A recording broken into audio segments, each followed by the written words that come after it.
छत्रपती संभाजीनगर जिल्ह्यातील 12वे ज्योतिर्लिंग श्री गुणेश्वर मंदिर येथे रविवारी रात्री 11 वाजेपासून भाविकांनी रांगा लावण्यास सुरुवात केली होती। रात्री 12 वाजेच्या आरतीनंतर भाविकांनी दर्शन घेण्यास सुरुवात केली।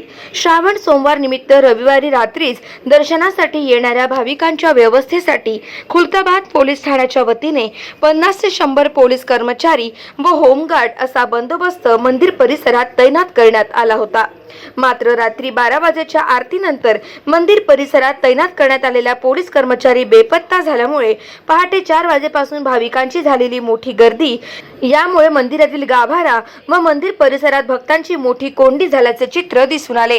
ट्रस्टच्या वतीने मंदिर आणि गाभारा परिसरात झालेल्या भक्तांची गर्दी बघून स्थानिक पोलीस निरीक्षक यांनाही फोन करण्यात आला।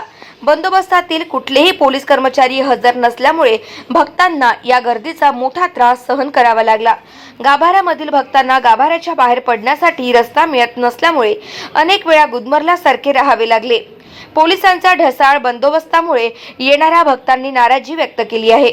रात्रभर बंदोबस्तातून गायब झालेले पोलीस कर्मचारी पहाटे 5 ते 6 वाजे दरम्यान तुरळक संख्येत मंदिर परिसरात दाखल होऊन भक्तांची झालेली कोंडी व्यवस्थित करताना दिसून येत होते। दुसरा श्रावणी सोमवार असल्या कारणाने मी वेरूळ येथे दर्शनाला आलो। 12 वाजता आलो असता या ठिकाणी खूप भरपूर गर्दी या ठिकाणी आढळली आणि दर्शनाची खूप लांब लाईन लागली।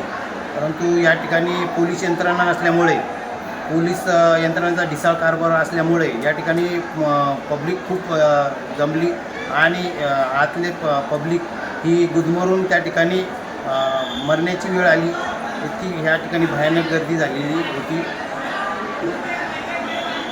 गाव माझा न्यूज करिता राजेश थोरात, खुलताबाद, छत्रपती संभाजीनगर।